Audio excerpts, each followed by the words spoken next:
दर्शकों, बदलते दौर और चीफ जस्टिस ऑफ इंडिया के साथ हमेशा नए बदलाव देखने को मिलते हैं जो डिसाइड करते हैं कि हमारे देश की जुडिशरी का फ्यूचर कैसे होगा। अभी का ट्रेंड देखें तो it is a mix of positive and negative. अगर ट्रांसपेरेंसी है तो ओपेकनेस भी है, स्पीडी जस्टिस है तो प्रोलॉन्ग डिलेज भी है। ऐसे में क्या हो जब सुप्रीम कोर्ट का एक बेंच जुडिशरी में बढ़ रहे एक ऐसे ग्रोइंग ट्रेंड का जिक्र करे जो recently automatic vacation of stage के केस से लेकर वन शक्ति केस तक देखने को मिला। व्यूअर्स, सुप्रीम कोर्ट का एक स्टर्न रिमाइंडर एक बार फिर सामने आया। ऐसा रिमाइंडर जो सिर्फ एक बेल मॉडिफिकेशन एप्लीकेशन से शुरू हुआ लेकिन सीधा जुडिशियल सिस्टम की क्रेडिबिलिटी तक जा पहुंचा। जस्टिस दीपांकर दत्ता और जस्टिस एजी मशीह की बेंच ने एक मर्डर केस में बेल कंडीशन बदलने की प्ली सुनते हुए एक ग्रोइंग ट्रेंड पर गंभीर चिंता जताई। सिर्फ इतना ही नहीं, इसी इशू को और भी ज्यादा कंफर्म किया chief justice of India justice Suryakant ने SCBA के कॉन्स्टिट्यूशन डे फंक्शन में, where he proposed uniform national judicial policy. तो चलिए जानते हैं कि किस ग्रोइंग ट्रेंड का जिक्र कोर्टरूम हियरिंग में हुआ और क्यों CJI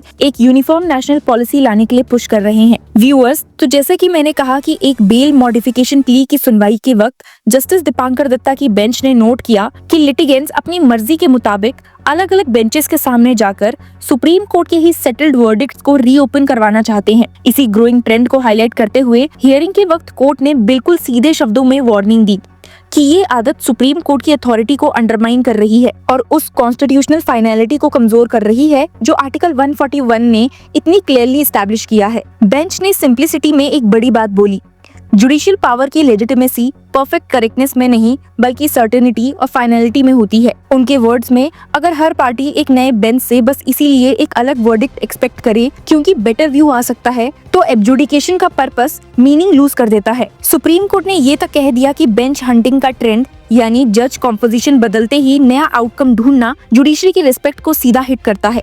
एक तरह से बेंच ने पूरा कॉन्स्टिट्यूशनल प्रिंसिपल एक सेंटेंस में समझा दिया, that a pronouncement of this court must settle the controversy। ये कहकर बेंच ने बेल मॉडिफिकेशन वाली प्ली को भी तुरंत रिजेक्ट कर दिया। रीजन स्ट्रेट फॉरवर्ड था, अगर वो आज ये चेंज अलाउ कर देते तो मैसेज ये चला जाता कि सुप्रीम कोर्ट अपने ही फाइनल ऑर्डर्स के प्रिंसिपल को लाइटली लेता है। कोर्ट के वर्ड्स में ऐसा करना फाइनलिटी के प्रिंसिपल के प्रति अनकंसर्न रहने जैसा होता। दर्शकों, इस बैकग्राउंड में कॉन्स्टिट्यूशन डे का मूड और इंटरेस्टिंग हो गया क्योंकि नए chief justice of India justice Suryakant ने इसी थीम को एक बड़े और इंस्टीट्यूशनल स्केल पर उठाया। SCBA के कॉन्स्टिट्यूशन डे फंक्शन में उन्होंने एक बोल्ड आइडिया प्रपोज किया, पूरे देश के लिए एक यूनिफॉर्म नेशनल जुडिशियल पॉलिसी जिससे कोर्ट्स क्लैरिटी और कंसिस्टेंसी के साथ बोल सके। उन्होंने कहा, if the courts are regarded as the sentinel of the constitution, then the members of the bar are the torch bearers who illuminate our path। Supreme court के second official function में भी उन्होंने सेम बात को और effectively frame किया। उनके शब्दों में, the time is also ripe for us to reinforce predictability in our judicial approach। One constructive way forward can be the evolution of a uniform national judicial policy so that our courts speak with clarity and consistency। Justice Kant ने एक judicial metaphor भी दिया जो instantly memorable बन गया। We must strive for a judicial symphony, one rhythm expressed in many voices and languages, but guided by a common constitutional score। आपको बता दूं कि कॉन्स्टिट्यूशन डे के दोनों फंक्शंस इस बार और भी स्पेशल थे क्योंकि 5 देशों के चीफ जस्टिस और सीनियर जजेस ने प्रेजेंस रजिस्टर की।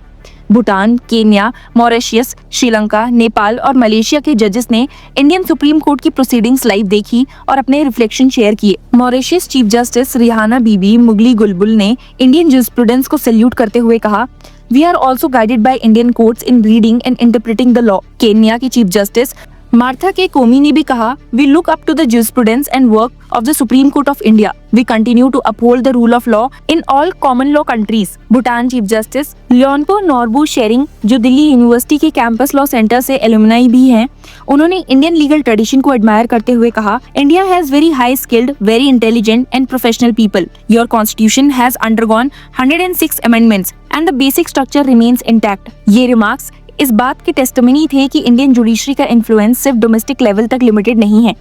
SCBA प्रेसिडेंट विकास सिंह ने इस प्लेटफॉर्म का यूज एक पुरानी बट पेंडिंग डिमांड को फिर से स्पॉटलाइट में लाने के लिए किया, that is memorandum of procedure को फाइनलाइज करने की जरूरत।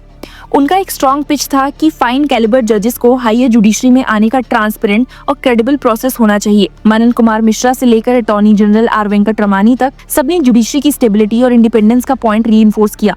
सॉलिसिटर जनरल तुषार मेहता ने भी कॉन्स्टिट्यूशन की ब्यूटी को सेलिब्रेट करते हुए कहा, the 3 wings, the judiciary, the executive and the legislature are independent of each other and at the same time there is internal checks and balances. इस पूरे बैकड्रॉप में सुप्रीम कोर्ट की justices Dutta और मसीह की बेंच की वार्निंग और सीजे सूर्यकांत का consistency पर एम्पैथेटिक पिच एक ही डायरेक्शन में पॉइंट आउट करता है कि इंडियन जुडिशरी को इंटरनल कोहेरेंस, स्टेबिलिटी और यूनिफॉर्मिटी चाहिए। ये कोइंसिडेंस नहीं लगता कि आर्टिकल 141 की फाइनलिटी का डिस्कशन एक तरफ चल रहा था और दूसरी तरफ सीजीआई एक नेशन वाइड जुडिशियल पॉलिसी की डिमांड कर रहे थे। दोनों चीजों का एसेंस एक ही है कि ज्यूरिस्प्रूडेंस को फिर से प्रेडिक्टेबल, रिलायबल और इंस्टीट्यूशनली स्ट्रॉन्ग बनाया जाए। 2025 में जब हम कॉन्स्टिट्यूशन डे सेलिब्रेट करते हैं, a day marking that historic moment in 1949 when India adopted it's sovereign identity, तब सुप्रीम कोर्ट ने अपने दो रोल्स को एकदम क्लियर कर दिया है। पहला, एक कॉन्स्टिट्यूशनल गार्डियन जो लिटिगेंट ड्रिवन बेंच हंटिंग जैसे ट्रेंड्स को फर्मली रोकेगा, और दूसरा एक विजनरी इंस्टीट्यूशन जो चाहता है कि 25 हाई कोर्ट्स और सुप्रीम कोर्ट के मल्टीपल बेंचेस एक ही कॉन्स्टिट्यूशनल रिदम में बोले। और शायद इसी रीजन से जस्टिस कांत के ये words need of the hour बन गए। Mutual strengthening and collective advancement. Ultimately, the constitutional promise of access to justice cannot be achieved through one measure alone. It is fulfilled by a justice system working in concert, anchored in resilient infrastructure, enriched by technology, expanded through institutionalized ADR, and led by a judiciary steadfast in its constitutional mandate.